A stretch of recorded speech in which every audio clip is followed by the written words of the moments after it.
दर्शन news.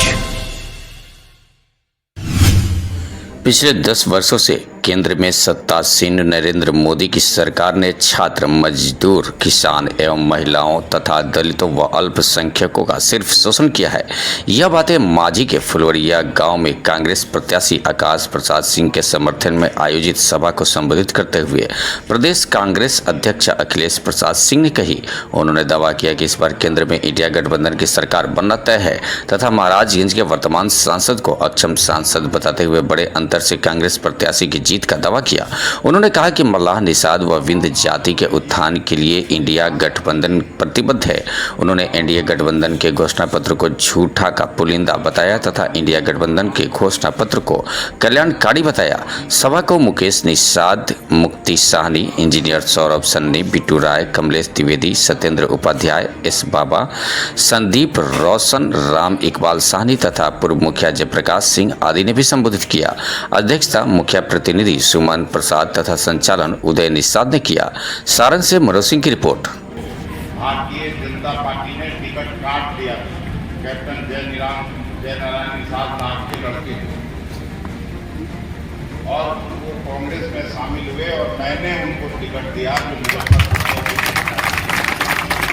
कहने का मतलब साफ है कि मैं इस बिरादरी की ताकत को भी समझता हूँ, इस बिरादरी की अहमियत भी समझता हूँ और मुख्य धारा में हमेशा से मेरा प्रयास रहा है कि राजनीतिक रूप से सशक्त होकर ये बिरादरी उभरे और प्रदेश की राजनीति में अपना स्थान पाए। मुझे नहीं मालूम था कि आप इस तरह का फैसला करेंगे, क्योंकि पिछले 2 चुनाव से मैं देख रहा था अरवल जिला परिषद के अध्यक्ष भी हैं और अरवल नगर परिषद के भी अध्यक्ष हैं सुधीर जी, मुन्ना जी सब नीचे बैठे बनवाए थे। भाई कोई झूठ थोड़े बोले, रामेश्वर को बनाए थे ना, मछली खिलाता था। तो आपने हम लोगों को शक्ति देने का काम किया है और ये बात मैं साफ तौर पर कहना चाहता हूँ कि जो भी मल्लाह बिंद की ताकत को नहीं समझेगा और जो पार्टी भी उनको अपमान और उपेक्षा करेगा उसकी ताकत कभी बड़ी नहीं होगी। मैं आपके इस फैसले का सिर झुका के सम्मान करता हूं और उम्मीद करता हूं कि आप जब जागृत होकर वोट दीजिएगा तो निश्चित रूप से यहाँ भारतीय जनता पार्टी की हार तय है, कोई रोक नहीं सकता।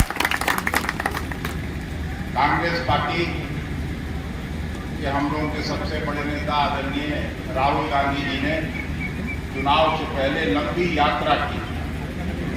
हम लोगों का एक न्याय पत्र बना है, इसके बारे में मैं आपको बताना चाहता हूँ। कन्याकुमारी से कश्मीर तक 4000 किलोमीटर पैदल वो चले थे। पैदल इसलिए चले थे कि सब लोगों से मिलें, क्या देश में हो रहा है, क्या किस तरह से देश में जो मोदी जी का शासन है उससे कौन कौन समाज, कौन कौन सा तबका आहत हो रहा है, उसकी जानकारी प्राप्त करने के लिए। उसके बाद 6500 किलोमीटर की लंबी यात्रा उन्होंने रथ से की, इम्फाल से लेकर बम्बई तक की और उसमें करोड़ों नौजवानों से मिले, लाखों महिलाओं से मिले, लाखों किसानों से मिले, लाखों मजदूरों से मिले और तब जाके उन्होंने 5 न्याय की बात की। इस चुनाव में अगर लालू यादव और राहुल गांधी सहित जो 26 पार्टियों का महागठबंधन बना है, अगर उसकी सरकार बनती है तो आप जो महिला बहन यहाँ बैठी हैं, सबसे पहले 1 लाख रुपया देने का वायदा महागठबंधन की सरकार ने महिलाओं को दिया।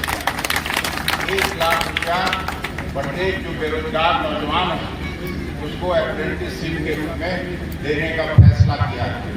मनरेगा में काम कर रहे मजदूरों के लिए हम लोगों ने प्रतिदिन जो उनको मिला करता था उसको बढ़ा के हम लोगों ने 400 रुपये प्रतिदिन का करने का फैसला किया। नहीं जा रहा नहीं भी जा रहा तो कोई बात नहीं, मेरा अपना ही आवाज काफी है। फिर श्रमिक न्याय हो गया, महिला न्याय हो गया, युवा न्याय हो गया, किसानों के लिए भी हम लोगों ने न्यूनतम समर्थन मूल्य पर गारंटी, कानून की गारंटी देने की बात कही। अगर हमारी सरकार बनती है तो किसान जो आज डिस्ट्रिक्ट सेल में अपना अनाज बेचते हैं, हर बजट में न्यूनतम समर्थन मूल्य तय होता है, धान का, गेहूं का, तिलहन का, दलहन का। लेकिन होता क्या है, बिहार में भी अगर